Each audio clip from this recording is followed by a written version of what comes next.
Thousands of tons of Doritos are consumed worldwide. Not by me. Not by me, they ain't. And you know what? Matter of fact, I didn't eat a Dorito in 2024.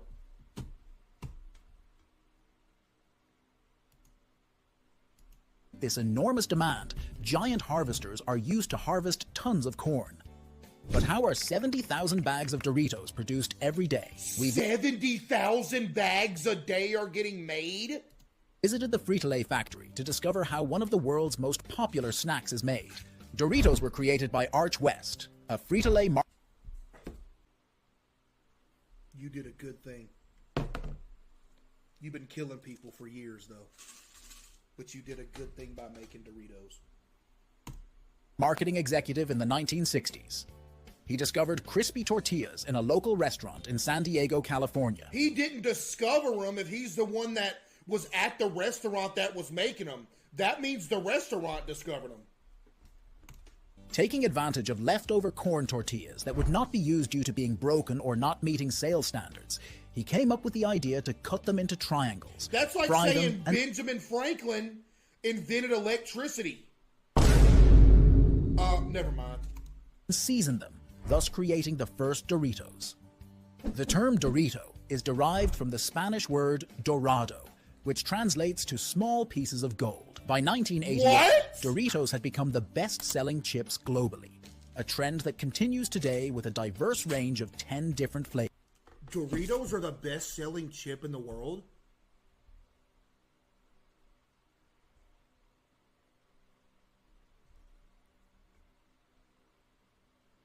By the way, Chad, can we talk about something? Can we talk about the fact that spicy sweet chili is the best Dorito when it's not even close?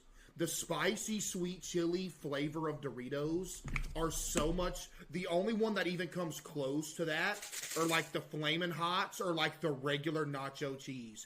You don't know what the worst flavor of Doritos is? These absolute disgusting beings right over here.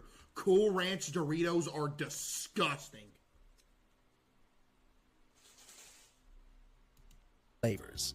Unlike ordinary chips made from potatoes, Doritos have corn flour as a basic ingredient.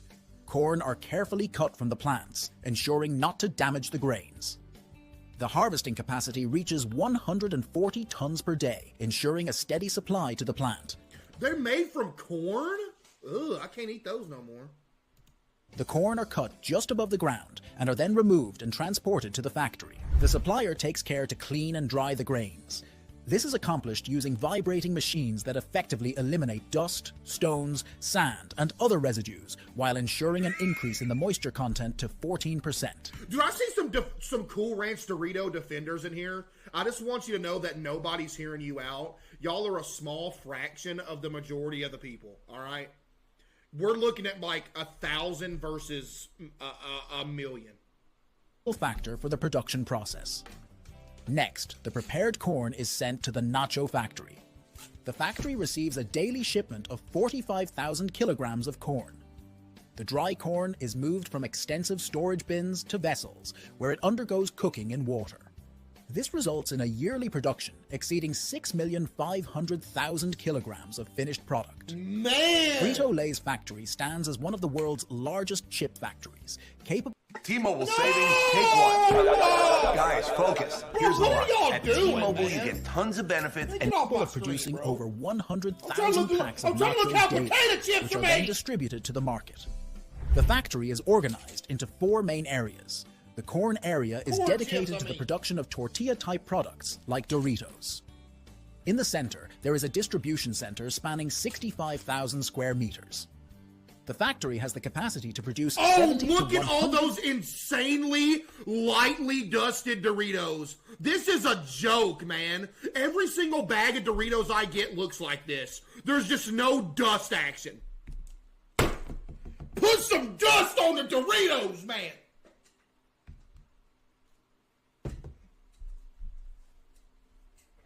Has the capacity to produce 70 to 100,000 bags of Doritos daily, which is approximately 18 million bags per year. That's crazy. The first notable feature upon arrival is the presence of 2 enormous silos, each capable of storing 120 tons of corn grains. With the contents of these silos, the factory can produce 20,000 kilograms of Doritos. This marks the initial phase in creating a Dorito. The corn must undergo cooking before entering the soaking tank. Initially, the corn is boiled in kettles close to boiling point. Those chips are made Later, it is transferred to open tanks, where it soaks for approximately half a day. Each cooking pot accommodates around 300 kilograms of corn and 90 liters of water.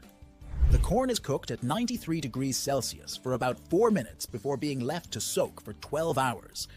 After the initial cooking, the corn is moved to large... about this, like, the Dorito making progress has been, like, the most wholesome, like, out of all the foods that we've seen be made. Like, I haven't seen anything in this process that's been like, yo, that's bad. You know what I mean? Not yet, anyway. Overnight soaking, facilitating the softening of the grains. This soaking process enables the corn to absorb moisture, aiding in the removal of the corn husk. Wait for it. The outer husk of the grain is filtered out, leaving behind only soft and hydrated corn. When the moisture content reaches 45%, the husks become soft and can be easily removed. Following the soaking process, a pumping system transports the corn to the washer, where the removed husks are separated. The corn then moves on a conveyor belt from the drum to the mill. Following the cleaning process, it proceeds to a grinding machine equipped with rotating millstones that grind the corn into a dough. This process involves pulverizing the corn grains between the two stones, resulting in the production of a soft corn dough. As the grinding process continues, water is added into the flour to achieve the desired consistency of the corn dough. The resulting dough undergoes inspection for 3 crucial factors: moisture content, temperature, and the texture of the grind. Okay. The dough comes out of the mill through a narrow nozzle. All right, get to the dust. I'm trying to see what everybody's talking about with this dust action. Seconds in this specialized oven, achieving the desired texture. Ooh, them things look good if you dip them in like some cheese dip. Yo, chat, by the way, white cheese dip is the best version of cheese dip, bro. White cheese dip is so good, man.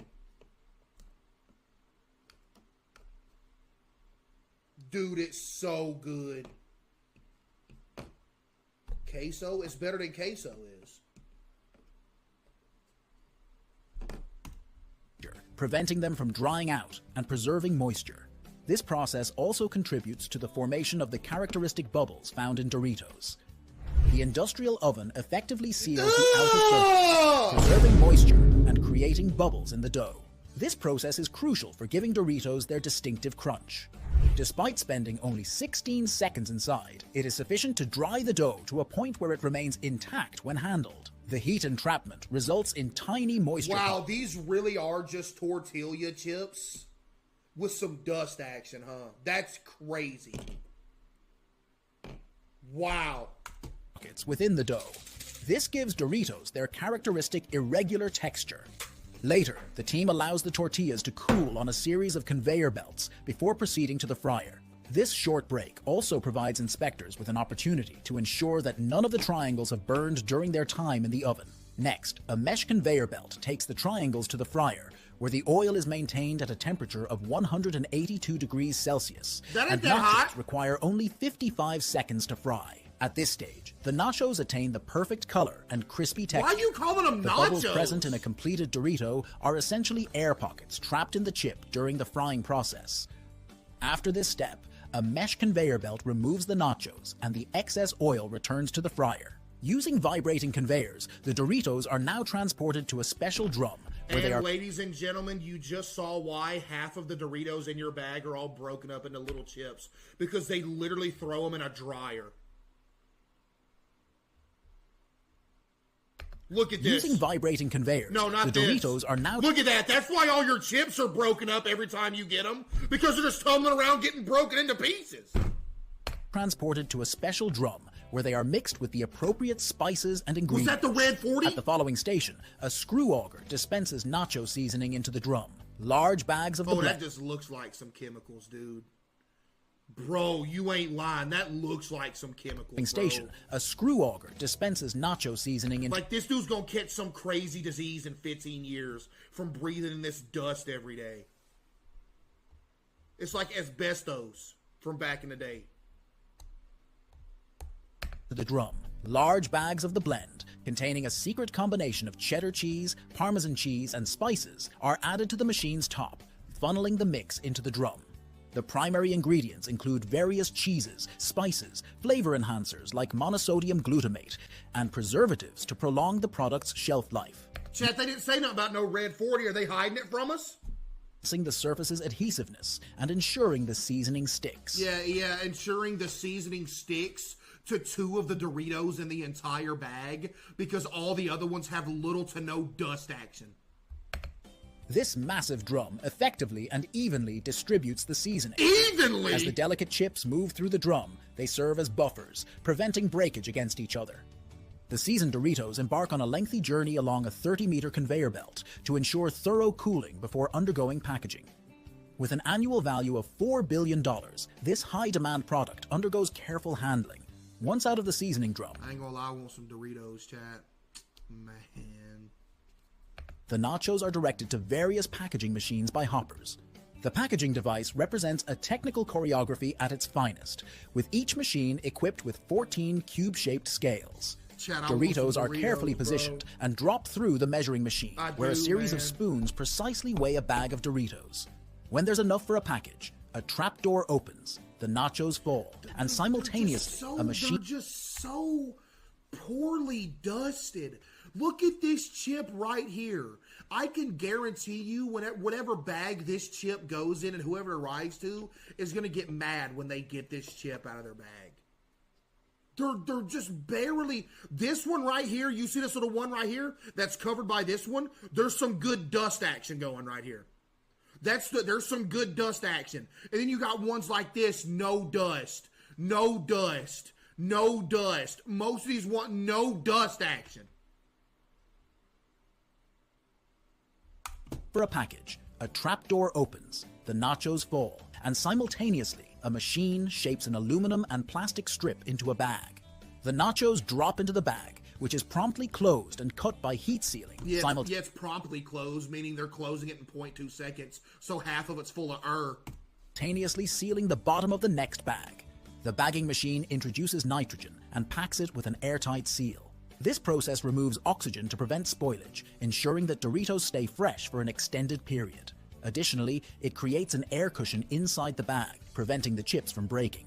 Each large bag of Doritos contains approximately 100 chips. A worker verifies that there are